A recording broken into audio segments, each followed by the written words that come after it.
Chapter 5. A glowing pencil twirled and skittered along the paper under the gaze of purple shades. Smooth, curving lines arranged into a certain pattern littered the entire sheet, much to the teacher's confusion. "Are you okay, Vinyl?" she asked, drawing the attention of the entire class. For a moment, the pencil paused in its delicate activity, and its controller raised her head off the table slightly. "Yeah?" The teaching mare hesitated before continuing, and a few of the students turned their heads subtly, also interested in the DJ's behavior. "It's just, you've been drawing nothing but treble clefs since we began today. I know you're already quite a skilled artist, but surely you could use some practice at divining texture like the rest of us." "Probably." Another unbroken line, swirling around and trailing off with a little flick. Trying a different approach, the teacher brushed imaginary dirt specks from her coat to appear nonchalant. "Last week, you mentioned that you might know some pony who'd be willing to model for us?" Finally, Vinyl stopped doodling and gave her full attention. "Yeah, I haven't asked her yet, but I was thinking, don't we have, like, professional models or whatever?" Grateful for a proper response for once, the mare smiled. "We do, but they've modeled for my class for years now, and I want some pony new to have every pony sketch. It's not good to get used to drawing the same ponies over and over." The white unicorn simply nodded and began drawing yet another of the musical symbols that occupied her mind. But the teacher was determined not to let the conversation end that easily. Vinyl had always been one of the more outspoken members of the class, so seeing her being so quiet was worrying. "So who is this mystery mare?" "Earth pony, gray fur." "What's her cutie mark? Maybe I've seen her around the campus." Vinyl subtly moved a hoof to cover as many of the treble clefs as possible. "I can't remember. I haven't known her for long." "Well, I'm certainly excited to see her. Do you think you can convince her to come in next week?" "Yeah, no problem." Satisfied that all was once again right in her classroom, the mare went back to the front of the class and the other ponies returned to their own conversations and work. All except one, that is. A stallion with a narrow face and a coat of dark brown was sitting beside Vinyl, eyeing her work with interest. His name was Shady Oaks, and he was the only pony brave enough to talk to a silent DJ. "Yo, what's up with you today, dude?" he whispered, nudging her hoof. "Nothing. What's up with you?" she hissed back, continuing to trace those silken lines. "Wondered why you're a zombie, mostly." "Stop wondering, 'cause nothing's wrong. Don't you have some textures to define?" Shady snuffed a laugh. "Come on, I only took this class because drawing is easy as hay and doesn't have any exams. Seriously though, what's up?" "Don't act like we're best mates, okay? Just back off." The earth pony shuffled away, his long black hair unfurling like a shield between his eyes and Vinyl. "Whatever. You don't have to be such a bitch about it." "Go cry to your mum," muttered Vinyl without thinking. "Celestia, he's right. What the hell is wrong with me today?" It seemed as if her years of experience making friends and being sociable were all going down the drain, leaving an angry core that couldn't even hold a conversation.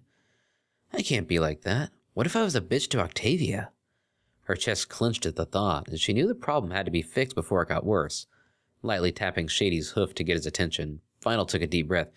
"Listen, Don't worry about it," he replied instantly, brushing his hair aside. "What?" "I think I know why you're so weird today." Heat slowly crept up the DJ's neck as she cautiously inquired. "Yeah?" "My little sister Lilycup was in your psychology class. She said the tutor is always picking on you." "Lilycup? That tiny light brown mare who always looked nervous?" "She said that?" "Yeah. Also told me you were kind of mean to her in the first tutorial, but she forgives you." Vinyl wasn't sure what to say to that. "Don't worry. I forgive you too, dude. Going to that class every week while knowing that the teacher is just going to be a dick to you must be frustrating." That was it. Pretending to hate Octavia must be messing with my head. No wonder I'm being a jerk today. But that stopped now. This DJ wasn't about to let Psych control how she behaved. "You have no idea. If you ever feel like getting wasted and forgetting about it all, I can hook you up with cheap booze. Keep it on the down low, though." Vinyl scratched her chin thoughtfully. Drinking buddies can come in handy after all.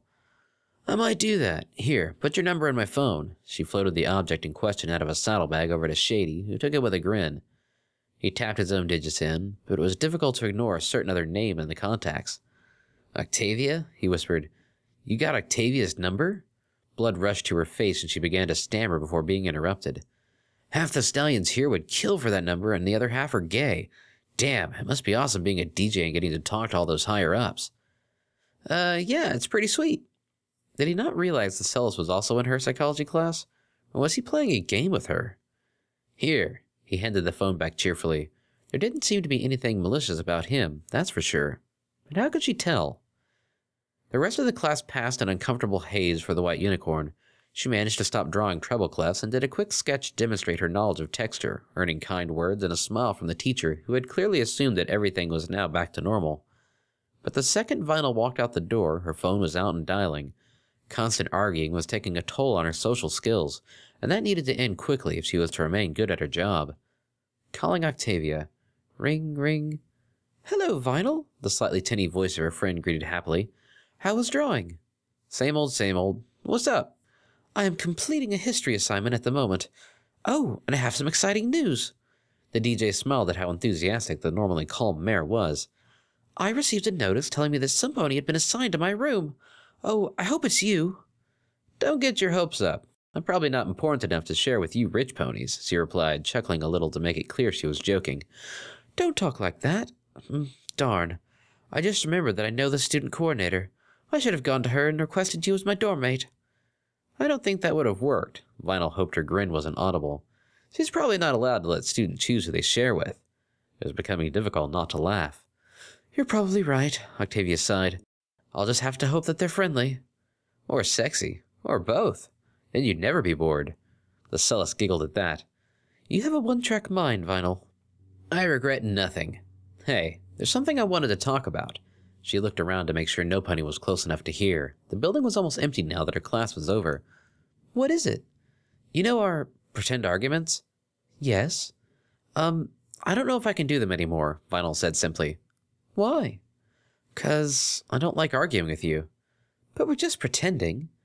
"I know, but it's still... I don't know. But it's not fun anymore." There was a moment of silence in which she bit her lip worriedly.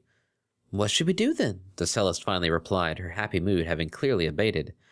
"Maybe not argue? Instead, we just don't talk to each other during that class. We'll act just like we can't even stand the thought of speaking now, like we hate each other that much." "Well, okay. I thought you liked trading insults with me, but if it's bothering you that much, then I'll agree to stop." Vinyl winced. "I do like trading insults with you, really. It's just... I'm still acting bitchy even after we stop arguing, and I don't like it." "You don't seem bitchy when we're doing our little assignments. Are you sure you're not just being too hard on yourself?"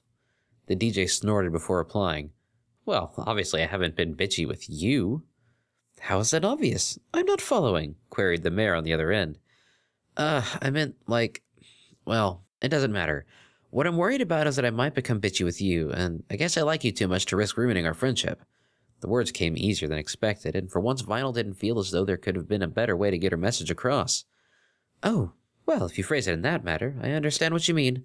Very well, from now on we shan't talk in class." "Sweet." "And thank you for saying that."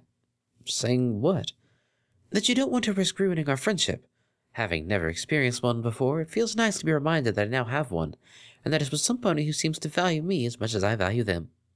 Vinyl felt a little awkward having everything spelt out like that instead of just taking it as a given, but when she considered that Octavia had nothing else to draw from when it came to this kind of situation, it became a lot more tolerable. "Hey, no worries. I'll text you 100 times a day if you want and remind you." They giggled together, and the DJ took advantage of the brief gap in spoken conversation in order to once again make sure that no pony was nearby. An irritatingly familiar mint green unicorn was making her way down the hall beside an orange mare with carrots on her flank. "Maybe 1 or 2 texts to that effect would be nice, but you don't have..." "Crap, sorry, I gotta go." Without waiting for a goodbye, she exited the call and slipped the phone back into its pouch. "She's the one I told you about," Lyra whispered to her friend loudly, clearly not actually trying to hide her words. "So, Vinyl, were you talking to your new mare friend?" It turned out there were some upsides to being forced into a battle of insults every week. Namely, a razor-sharp wit and good reflexes. "Nope, I was talking to yours," replied the white unicorn with a wink. Lyra seemed slightly dumbfounded, and her friend broke into laughter.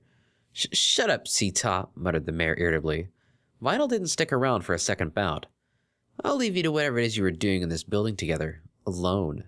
She let those words hang in the air and marched straight past them, heading for the exit. Unwilling to let her get away with the last word, Lyra called out, "I'm not gay!" The DJ mentally wished herself luck and took a stab in the social dark. "Does Bonbon know that?" she shouted back. A brief pause, and the quiet voice of C-Top inquiring, "What does she mean by that, Lili?" The air outside tasted of victory.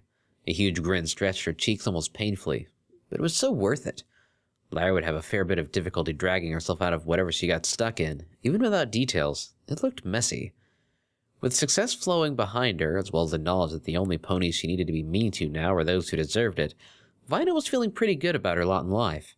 In a few days, she'd surprise Octavia by moving in while the cellist was in class or something, and they'd be able to spend all night talking face to face, instead of through a phone.